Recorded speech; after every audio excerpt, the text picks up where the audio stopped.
નમસ્તે બાળ દોસ્તો, ડીકે એજ્યુકેશન ચેનલમાં આપનું સ્વાગત છે.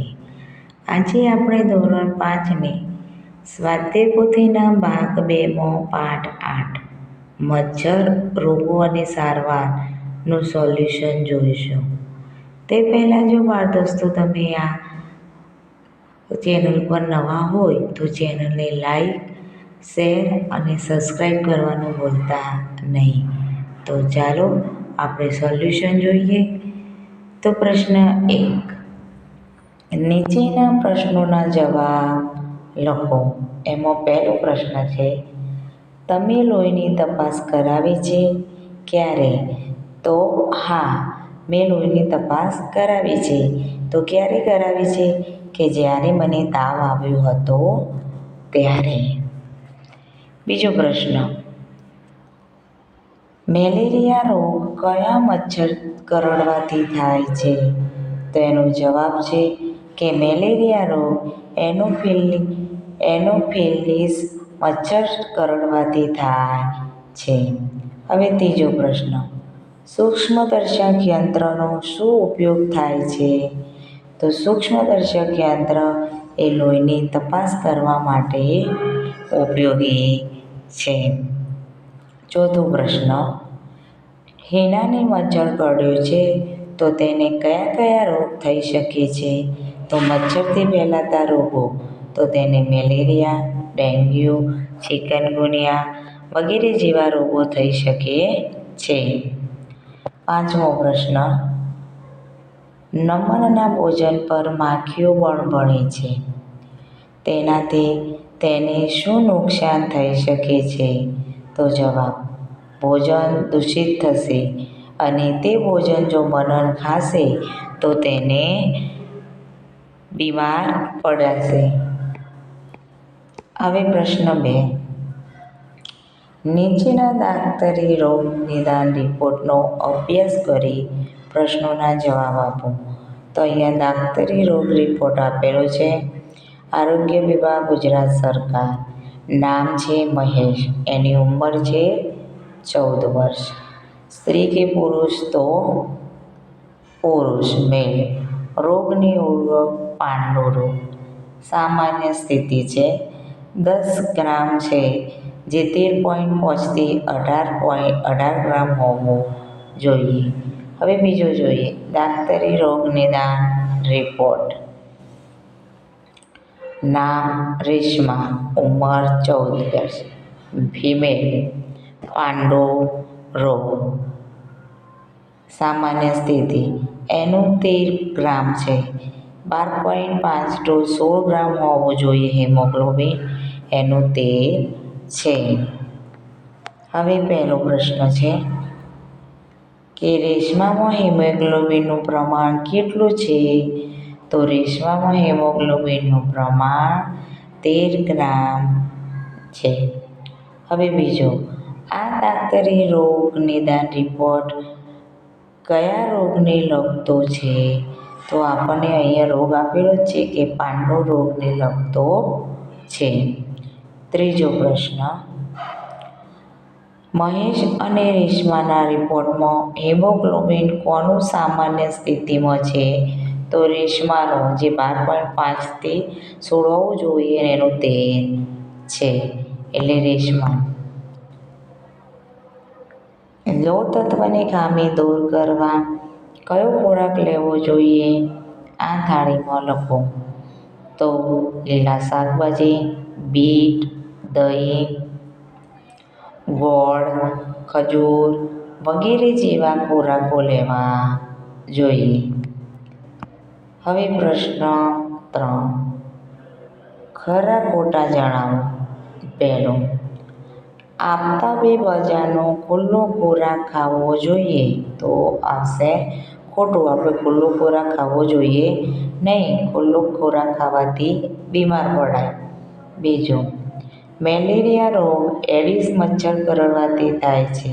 તો ખોટું. ત્રીજો, પાંડુ રોગ લોહ તત્વની ઉણપથી થાય છે. સાચી વાત, એટલે કે સાચું. સમીરામાં 11.9 ગ્રામ હિમોગ્લોબિન છે. તો તે સામાન્ય સ્થિતિ છે? ના. 12.5 હોવી જોઈએ સામાન્ય સ્થિતિ. પોરા એટલે બાળ મચ્છર. સાચું. પ્રશ્ન 6. નીચે આપેલના ચિત્રનું તમારા શબ્દોમાં વર્ણન કરો. તો અહીંયા આપણને ચિત્ર આપેલું છે કે છોકરાઓ ખાડા પૂરે છે, પાણી ભરાયેલું છે એની અંદર. તો આ ચિત્રમાં ખાડા પૂરવામાં આવે છે.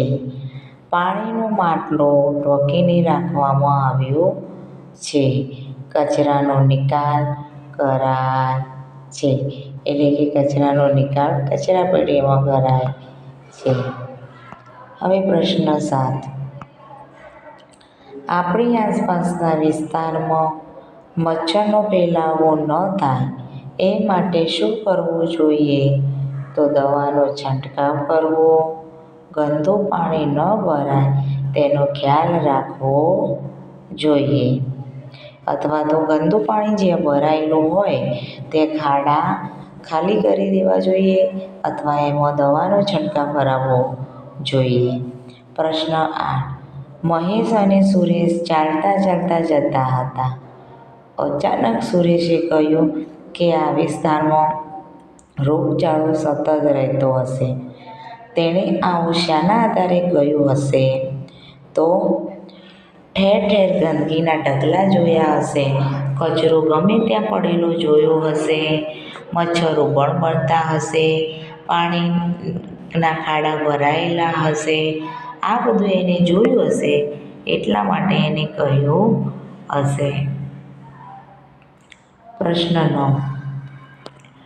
દર્પણ ડાયરીમાંથી તમારા વર્ગના 5 વિદ્યાર્થીની માહિતી કોષ્ટકમાં ભરો. તો વિદ્યાર્થીના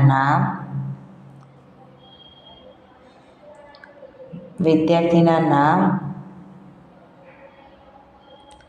વજન, ઊંચાઈ અને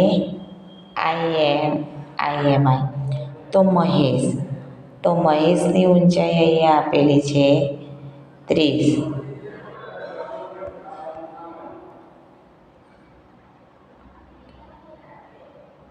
મહેશની ઊંચાઈ છે 30. એનું વજન છે 30, ઊંચાઈ છે 130 સેન્ટીમીટર અને એનું MI થશે 17.75. બીજી છે મોહન. તેનું વજન છે 32, એની ઊંચાઈ છે 135 cm અને 17.58 એનું IMI થશે. ત્રીજી છે રિયા. એનું વજન છે 28, ઊંચાઈ છે 120, તો એનું EMI થશે 17.15. પછી છે કૃપા. એનું વજન 31, ઊંચાઈ 125 અને EMI થશે 118.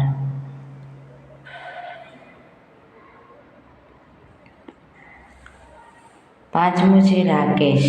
એની ઊંચાઈ છે 30, એનું વજન છે 30, ઊંચાઈ છે 131 cm અને 18.4.